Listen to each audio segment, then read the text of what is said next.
Ce n'est pas une parole légère, ni une phrase décorative. Ce n'est pas un verset pour apaiser les consciences passives. C'est un décret du royaume, une vérité sans détour. Un appel à la foi, un cri d'urgence qui traverse les jours. Celui qui croira et qui sera baptisé sera sauvé. Ce n'est pas une option, c'est une route tracée.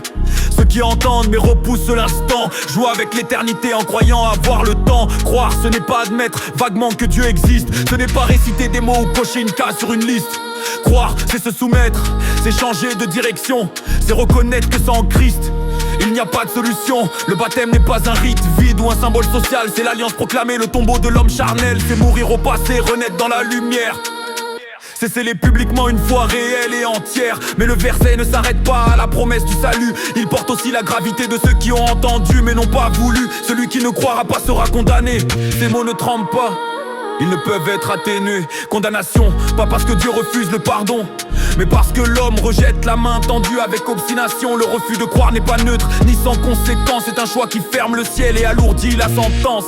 Le salut n'est pas automatique, ni transmis par héritage. Il ne dépend ni des traditions, ni de l'apparence, ni du langage. Il repose sur un cœur qui se soumet, qui capitule, sur une foi vivante, pas un concept flou ou ridicule. Croyez tant qu'il est encore temps d'entendre sa voix, tant que la grâce vous appelle, tant que la lumière brille sur vos pas. Le baptême scelle ce que la foi commence. C'est l'acte d'obéissance qui confirme la repentance. Ne vous abritez pas derrière les excuses que le monde répète. J'ai le temps, je verrai plus tard.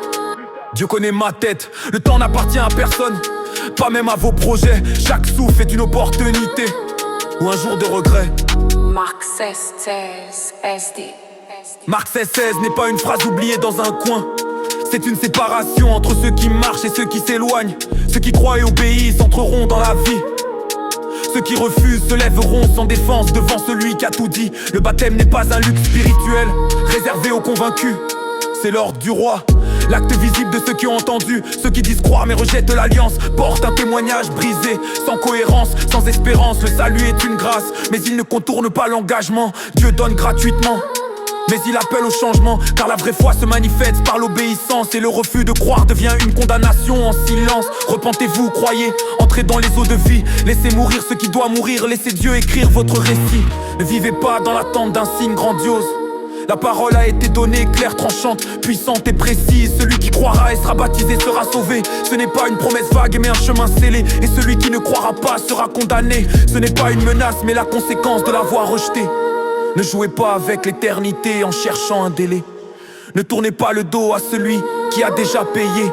Dieu ne condamne pas ceux qui viennent à lui, mais ceux qui refusent sa main condamnent eux-mêmes leur vie. Alors entendez, répondez, ne laissez pas l'orgueil parler. Ne remettez pas à demain ce que le ciel réclame aujourd'hui. La vie vous appelle, le sang du Christ a déjà coulé. Le choix reste devant vous, mais le temps, lui, se réduit.